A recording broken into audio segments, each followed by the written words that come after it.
In today's video, we're going to talk about some principles that govern the cardiac cycle. So we'll start just with a quick definition, and the cardiac cycle is a series of events that happen in the heart throughout one complete contraction.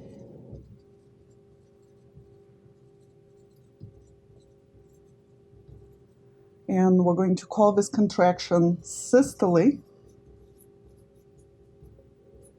And one complete relaxation,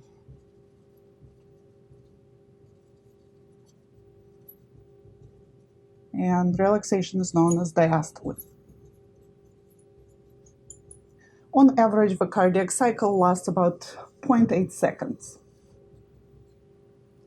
So one of the most important things that will direct the events of a cardiac cycle is volume and pressure changes within the chambers of the heart.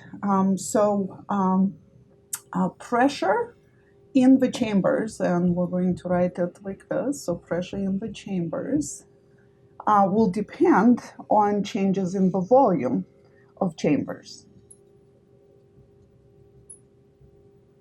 And what that means is that when the chambers contract, so when we talk about systole, and that is true of both atria and ventricles, the volume of the atria and ventricles is going to decrease.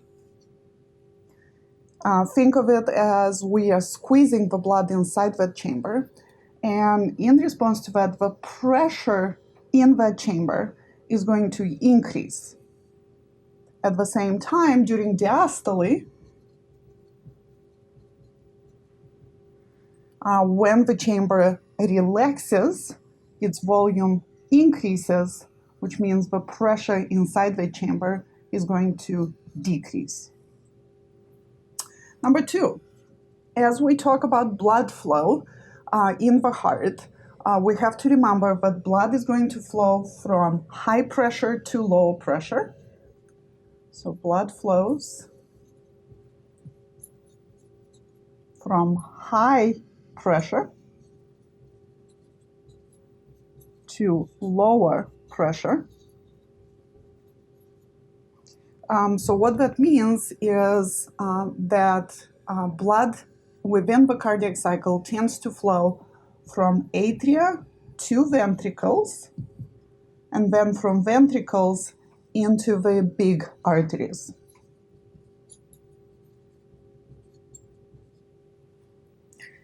Number three, this blood flow is also governed by valves, and valves are going to ensure that blood flows in one single direction. So blood flows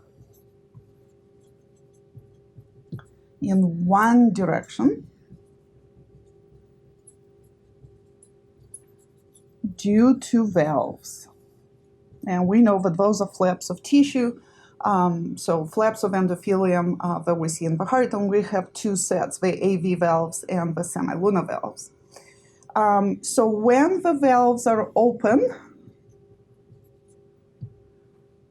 depending on which valve is open, again, blood is going to flow either from atria into ventricles or from ventricles into the arteries.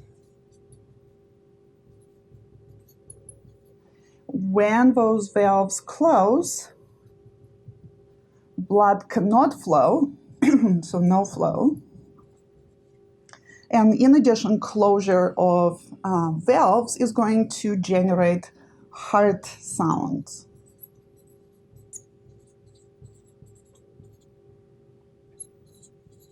So when the AV valves close, they're going to generate heart sound 1, S1, and when the semilunar valves close, they will generate the heart sound 2, S2. Also within the cardiac cycle, it's important to know that atria will contract first. So atria contract first,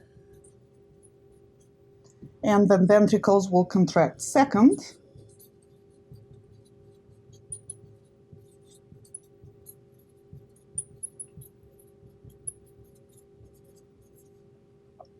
as we discuss the events of a cardiac cycle, in fact, we are going to pretty much start with the events that happen during atrial contraction and then continue with the ventricular contraction.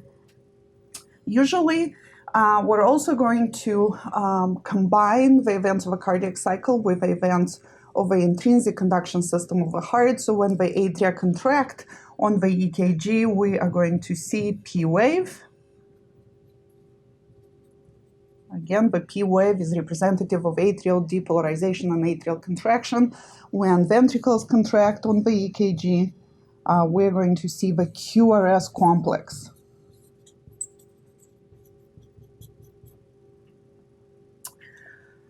The next important thing to remember is that both atria are going to contract almost together and both ventricles will contract together. So atria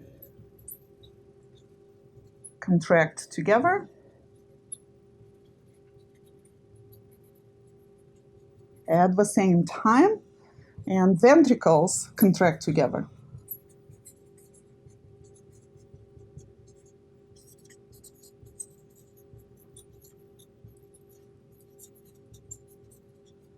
Also at the same time.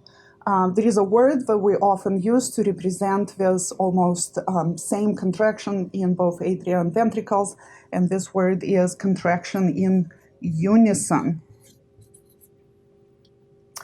This contraction in unison is primarily dependent on, primarily due to the presence of gap junctions between the cardiac myocytes, and because there is a high speed of conduction in the Purkinje fibers within the ventricles. And then the last thing that we're going to say is that both ventricles are going to pump out the same amount of blood. So both ventricles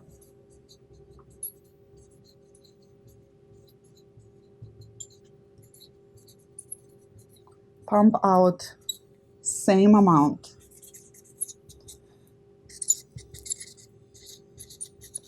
So during one heartbeat, each ventricle is going to pump out a volume of blood that we are going to call stroke volume.